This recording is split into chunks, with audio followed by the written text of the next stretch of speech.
Um, this past February, just this month, about 20 days ago. I don't know, what's the date today?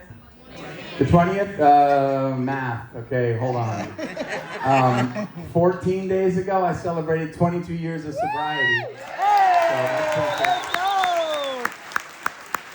I'm really grateful. You know, I'm not all I want to be, but I'm certainly not who I once was, right? Because of what Jesus has done. I got saved and sober kind of in the same moment. To let you know, I grew up in Maine. Has anyone ever been to Maine? It's actually really funny. We were just on the West Coast, and I was like, I grew up in Maine. Has anyone ever been to Maine? It was like crickets. Nobody. But obviously we're right here. I grew up in Maine, and my parents, they're here tonight, and they brought me to church and taught me about Jesus and loved on me and all that good stuff. I don't know why, really. I think it was probably a combination of not quite trusting that God was all he was cracked up to be, or I thought he was. And then the culture, you know. Thinking that I would know what was best for my life. I'm 44 now. I don't know a freaking thing. Okay? Still, let alone at 19 and 20. You know, the Bible says there's a way that seems right to a man, but in the end it leads to death. That we follow our own way, it's not going to turn out. You see, I thought freedom was choosing what I wanted to do. But really, freedom, that kind of freedom only makes you a slave of things you can't control. And that's where I found myself in my early 20s. I don't know what I'm going to do with my life. I was hoping to be a basketball player when I grew up. You know, I'm just never grew up. And I didn't know what I was going to do. I just know that I'm 6 days sober in 3 years, and my life is not going anywhere, and I have no hope in the moment. But there's this little small voice in the back of my head reminding me of all the truths and all the things I believed about God, for sure. I mean, when I grew up, my pastor is here. John's dad is my pastor growing up. And I mean, I got saved when I was 12, 13, 14, 15, 16, 17. Like every time they had an altar call, you know, I was like, I think I need to go up again. Because my life didn't match what I believed about God. I didn't know how to walk with God. And it wasn't that I didn't believe. Cool thing happened though. One day there was a missionary that came to my church from the Dominican Republic. Has anyone ever been to the Dominican Republic before? Oh, hallelujah. We got a couple in the house. So the Dominican Republic, this missionary came, and I'm one of 4 biological, okay? I was the baby of 4 biological, and then my parents ruined my life and adopted my sister. Okay? And I know what it's like to be a middle child. It's not fun. That's really a joke. She didn't really ruin my life. But I was just saying that part because I know my mom's out there, and she's like, what? Okay, so either way, the point is that I'm one of 4 biological, and my oldest brother, who I looked up to and all of that, he came home one day in the middle of my addiction, kind of on the backside of it, really, and he told me, man, I brought you this card from this missionary that preached at our church. I think you should do something with your life. And of course, I took the card. I was thinking, I mean, what am I going to do on a mission trip? You know, I mean, and I was like, well, there might be some drug opportunities in the Dominican Republic. You never know. And so I took this card and I was like, okay. I put it on a bulletin board in my room. And over the next few weeks or next few months, every time I walked in my room, it was like the card got bigger. Seriously, it was like the only thing I could look at. I walk in, boom, my eyes right there. Look at the card, look at the card. And I knew God was stirring in me. I knew I was meant for more. Right? I knew I was meant to walk with God and serve God and use my gifts, what He's given me, to bring Him glory. I didn't know what they were yet. But I knew that that's what I wanted in my life. Because of the way that I was raised, because I got saved, and God actually lived inside of me, even though it didn't seem like He did, because I was doing my own thing. You know, a lot of us, we get lost along the way. You know, but God doesn't lose us. You know, no height, no depth, it's like nothing's going to separate us from the love of God. He's got us. He starts a work, he finishes a work. Amen. And so I'm just a living testimony of that. So I get this card, and God's stirring in me, and I'm kind of like, okay, I guess I'll just call him. I go to the gas station, and I buy a calling card. You know those annoying things? It's like 19 numbers. You miss one, you have to start over. You know, the whole thing. So I called up this missionary, and I was like, can I come hang out with you? And he's like, who's this? What group are you with? I was like, there ain't no group. It's just me. And he's like, okay. Do you speak Spanish? I said, I failed French in high school. Sorry. And then he said, well, let me at least call your pastor. I was like, oh, crap. Don't call Pastor Bert. And Pastor Bert, he was kind, and I'm going to paraphrase, at least from what I remember for the story, but he said, the kid's a little sketchy, but we believe that God has a plan for his life. You know, and I'm just thinking, you know, how many times could we speak something into somebody's life that maybe they don't see, but because we have eyes that are beyond what we can see in and of ourselves, we have God's Spirit in us. Maybe we can see something in somebody, and I'm telling you, the people that believed in me and spoke over me in my life are part of the reason why I'm here today. And so the missionary calls back and says, okay, talk to your pastor, you can come. Here's the problem. I'm a drug addict, and we spend money before we get it, okay? And I'm also a landscaper, okay? It's December in Maine. Okay, what work is going to happen in December in Maine? So I go, and I know this trip is going to cost some money. I'm set up to go in the beginning of February. And I'm like, all right, what am I going to do? So I start like calling all my clients and trying to figure out, hey, is there anything that we can do inside? And, you know, it's like painting or this and that. And I just kept hitting all these kind of dead ends. And I'm like, I'm in a debt. I have a drug debt of $3,000. It's December, and I have no money. But I know I'm supposed to go on this trip. What's God going to do? I'm still an addict. I'm still getting high. You know, I'm still doing my own thing, but I'm just waiting for God to open a door, right? So that maybe my life can change around somehow.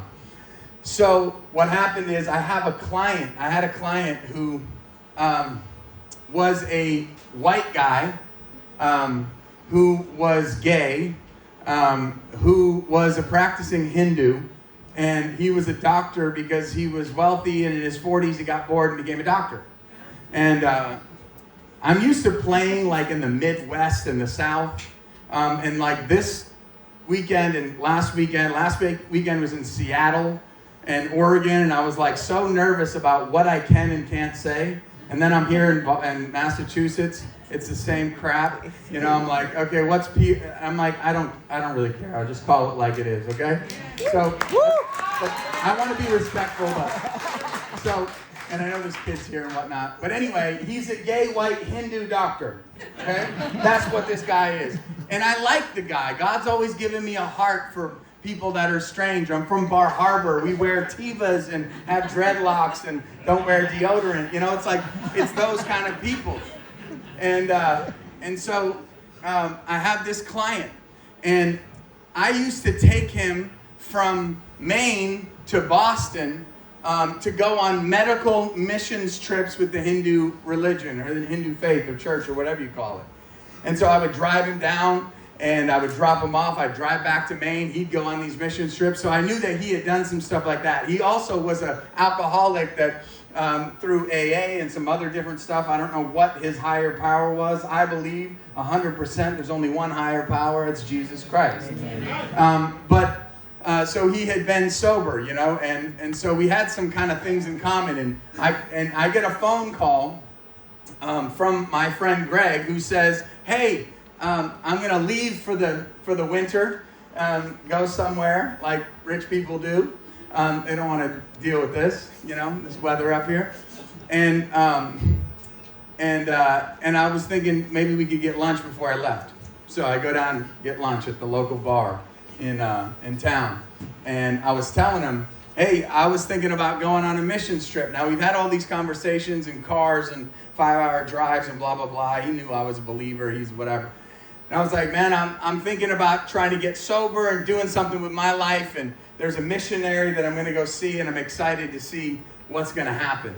And he tells me over dinner or lunch, I want to help you go. I want to buy your plane ticket so that you can go down there.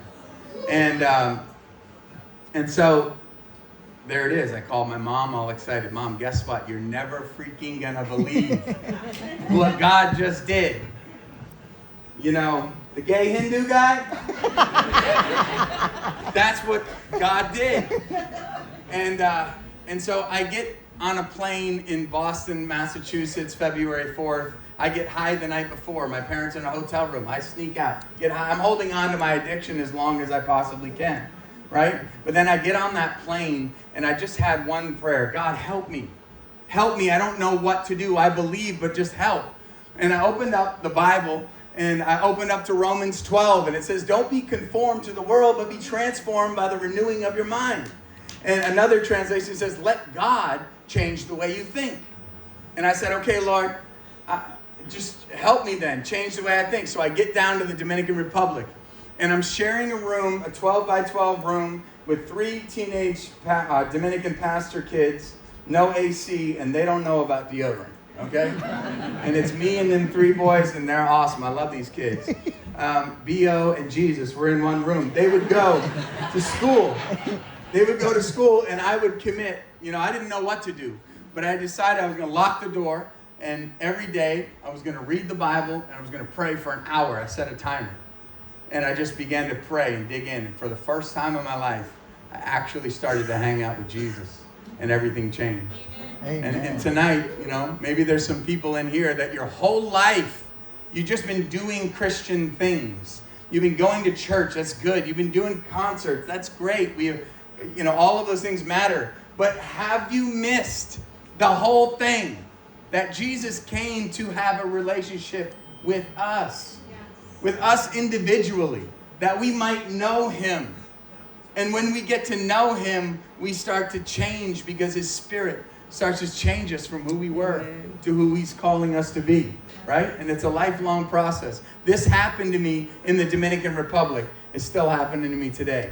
Now, while I get to the Dominican, I meet a Dominican kid who plays guitar. Okay, at this point, I'm not really thinking that I'm going to do music when I grew up, right? I was still thinking basketball. I was figuring, all right, my chances are pretty slim. I don't know what's going to happen. Let me just dive into my relationship with God and see what happens. But I get so fired up in how much my life has changed just in 2 months that I'm like, I have to tell everybody about this. And I knew I could sing a little bit. I sang at my brother's wedding. My mom told me I could sing, so I knew it was true. And I brought my guitar down to the Dominican. I learned a few songs. I had learned guitar. And so I got down there, and I meet a guy who plays guitar. And through a series of crazy events, like God kind of events, this guy that I meet in the Dominican Republic moves back to Maine with me. So I brought back a real life souvenir. So my buddy Mike, he comes back from the Dominican, and he comes with me. And we start literally going anywhere, from recovery places to New York City subways, nursing homes, coffee houses, youth groups, college campuses, uninvited.